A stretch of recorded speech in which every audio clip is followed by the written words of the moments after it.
House. ভাইয়া এটার দাম কত পড়বে আর এটার দাম কত পড়বে?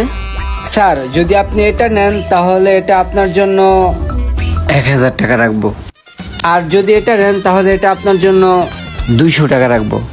তার মানে ওই দোকানদারটা একটা ডাকাত, 1000 টাকার জিনিস 1400 টাকা চাইছে আমার কাছে, 200 টাকার জিনিস 350 টাকা। ডাকাত কোথাকার, এই দোকান থেকেই নেই। ঠিক আছে ভাই, তাহলে এই 2টা প্যাকেট করে দেন।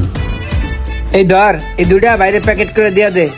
এই মার্কেটের ভিতরে যত দোকান আছে সবচেয়ে কম রাখে এই ভাই, এই জন্যই কোনো কিছু বলিনি, অনেক বিশ্বস্ত। সবই শুনলাম, বুঝলাম।